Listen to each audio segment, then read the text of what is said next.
भारत दुनिया का सबसे बड़ा लोकतंत्र और उस लोकतंत्र की हिफाजत करने वाला हमारा पार्लियामेंट, जिसे टेंपल ऑफ डेमोक्रेसी भी कहा जाता है।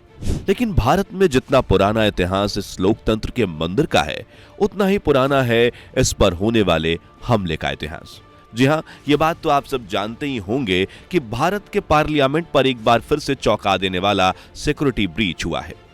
एक ऐसा सुरक्षा उल्लंघन जिसने लोगों को चौंकाने के साथ साथ कई सारे प्रश्न भी खड़े कर दिए हैं।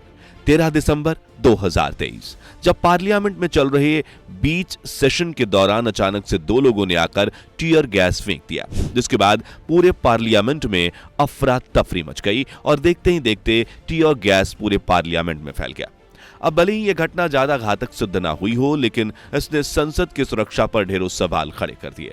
लेकिन यह पहली बार नहीं था जब संसद की सुरक्षा में कोई चूक हुई हो। इससे पहले भी एक बार पार्लियामेंट में सेंध लग चुकी है। तो आइए संसद में हुए अब तक के तमाम हमलों को विस्तार से जानते हैं। 13 दिसंबर 2001 पार्लियामेंट में पोटा एक्ट यानी कि प्रिवेंशन ऑफ टेररिज्म एक्ट पर बहस चल रही थी। लेकिन नेताओं को यह कहां खबर थी कि जिस आतंकवाद को रोकने के लिए बहस चल रही है, वही आतंकवाद दबे पांव हमारे लोकतंत्र पर हमले की तैयारी में है। सुबह 11:20 पर पार्लियामेंट में कॉफीन स्कीम को लेकर बवाल मचा हुआ था। इस मुद्दे पर लोकसभा में खूब शोर शराबा हुआ और फिर अचानक से कार्यवाही को 40 मिनट के लिए स्थगित कर दिया गया। इसके बाद कुछ पार्लियामेंट के मेंबर्स बाहर आकर बातचीत में बिजी हो गए, तो कुछ हॉल में रहकर ही डिस्कशन करने लगे। जहां पार्लियामेंट के अंदर इस तरह का माहौल था, वहीं संसद मार्ग पर उसी वक्त अलग हलचल हो रही थी। पार्लियामेंट में तैनात सिक्योरिटी ऑफिसर्स के वायरलेस पर मैसेज आया कि वाइस प्रेसिडेंट कृष्णकांत घर जाने वाले हैं। ऐसे में उनके काफिले की गाड़ियां गेट नंबर 11 के सामने लाइन में खड़ी कर दी गईं। इसी बीच सिक्योरिटी ऑफिसर्स ने देखा कि एक सफेद रंग की एम्बेसडर कार, जिसका नंबर DL 3CG1527 था, संसद मार्ग पर बढ़ती हुई पार्लियामेंट के गेट नंबर 11 की तरफ बढ़ी चली आ रही थी। और जब तक कि कोई कुछ समझ पाता, ये कार पार्लियामेंट के गेट नंबर 11 को पार करते हुए वाइस प्रेसिडेंट के काफिले की ओर बढ़ने लगी। अब क्योंकि पार्लियामेंट हाउस में इस तरह की गाड़ियों की आवाजाही आम है, इसलिए किसी ने उतना ध्यान नहीं दिया। लेकिन उस दौरान वहां से वाइस प्रेसिडेंट का काफिला निकलने वाला था। ऐसे में उस कार को रोकने का इशारा किया गया, मगर कार की स्पीड बढ़ती चली गई। ऐसे में वहां पर तैनात ASI जीत राम उस कार के पीछे भागे। उस एम्बेसडर कार का ड्राइवर कुछ हड़बड़ाया हुआ लग रहा था। उसने अचानक से कार को राष्ट्रपति के काफिले की कार से लड़ा दी।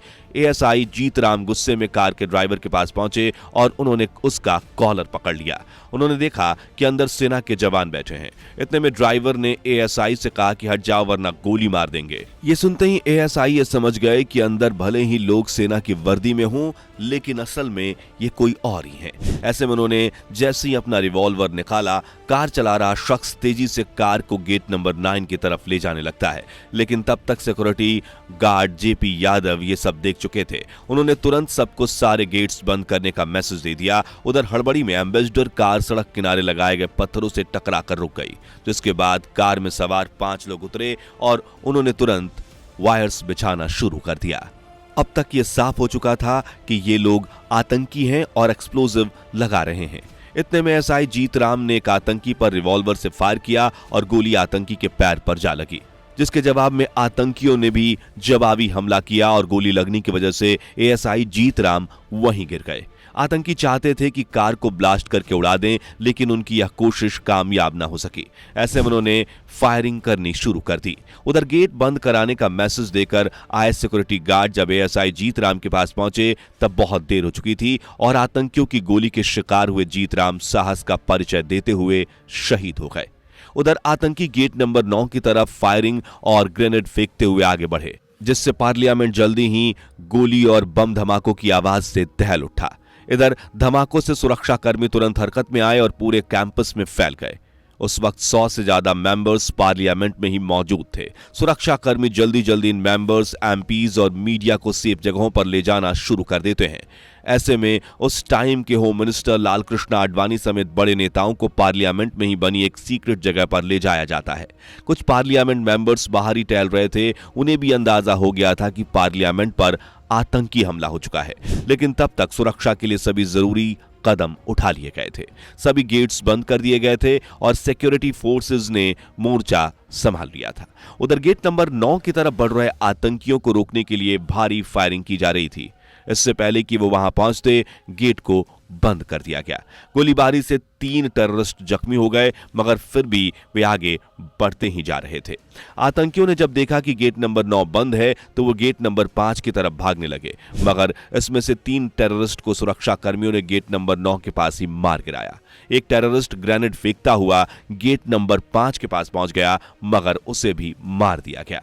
लेकिन तभी एक आतंकी गेट नंबर 1 की तरफ बढ़ता ही जा रहा था कि वही गेट था जहां से सभी लोग अंदर आते जाते रहते हैं।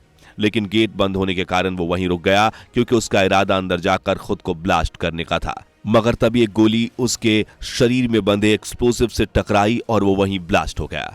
अब तक 5 आतंकी ढेर हो चुके थे, मगर सुरक्षा कर्मियों को यह नहीं मालूम था कि कितने आतंकियों ने हमला किया है। इस बीच ये अफवाह फैली कि एक आतंकी अंदर घुस गया है।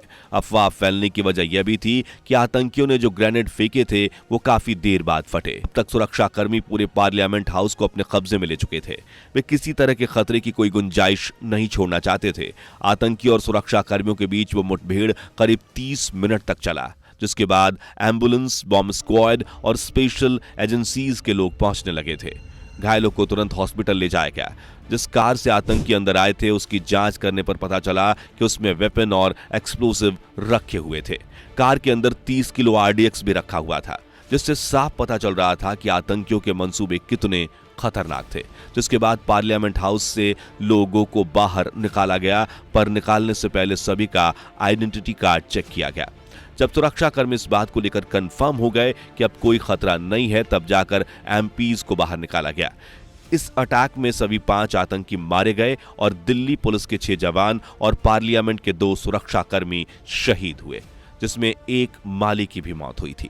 इसके अलावा न्यूज एजेंसी ANI के कैमरामैन गंभीर रूप से घायल हुए थे और आखिरकार उन्होंने 13 महीनों बाद दम तोड़ दिया था। इस पूरे हमले ने देश को झकझोर कर रख दिया और हमले के बाद तत्कालीन प्राइम मिनिस्टर ने इस देश के लिए एक चुनौती बताया और कहा आतंकवाद के खिलाफ भारत सख्ती से लड़ाई करेगा और उन्हें मुंह तोड़ जवाब देगा। हालांकि अब तक यह नहीं पता चल पाया कि उस हमले को किसने करवाया था, पर आतंकियों के पास मिले सबूतों से साफ हो गया कि उसके पीछे पाकिस्तान की नापाक साजिश थी। दिल्ली पुलिस के स्पेशल सेल ने हमले के पीछे मास्टरमाइंड का पता लगाकर उसे गिरफ्तार किया। इनकी पहचान कार और सेलफोन्स के रिकॉर्ड से ट्रैक की गई थी। इसमें जम्मू कश्मीर लिबरेशन का एक मेंबर अफजल गुरु, उसका चचेरा भाई शौकत हुसैन गुरु और उसकी पत्नी अफसा गुरु और एक दिल्ली यूनिवर्सिटी का प्रोफेसर RS गिलानी भी शामिल था। जब मामला सुप्रीम कोर्ट में पहुंचा तो सबूतों की कमी होने के कारण इनमें से प्रोफेसर गिलानी और अफसा गुरु को बरी कर दिया गया, पर अफजल गुरु को मौत की सजा और वहीं शौकत को 10 साल सख्त सजा दी गई। जब अफजल गुरु को मौत की सजा मिली तो उसकी तरफ से दया याचिका राष्ट्रपति तक पहुंची तो उसे साल 2013 में तत्कालीन प्रेसिडेंट प्रणब मुखर्जी ने रिजेक्ट कर दिया। इसके बाद आया 9 फरवरी का वह दिन जब अफजल गुरु को दिल्ली के तिहाड़ जेल में सुबह 8 बजे फांसी पर लटका दिया गया।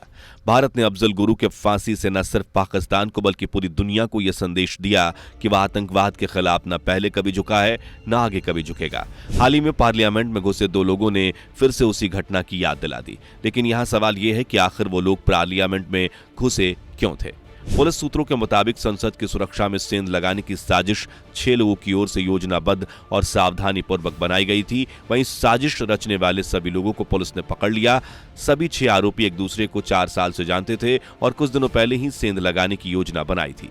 आरोपी सोशल मीडिया प्लेटफॉर्म के जरिए एक दूसरे के संपर्क में थे और बुधवार को संसद आने से पहले उन्होंने रेकी की, जिसके बाद बुधवार को लोकसभा की कार्यवाही के दौरान 2 युवक दर्शक दरगाह में से कूद गए थे। ये दोनों शख्स एक बेंच से दूसरे बेंच पर भागने लगे, तब एक शख्स ने जूते से निकालकर कोई पीले रंग की गैस स्प्रे कर दी और इस दौरान संसद में अफरा तफरी मच गई। बाकी आप इस घटना के बारे में क्या कहना चाहेंगे हमें कमेंट करके जरूर बताइएगा। अगर वीडियो पसंद आई हो तो इसे लाइक और शेयर करें। हमारे इस चैनल को सब्सक्राइब करना बिल्कुल भी मत भूलिएगा।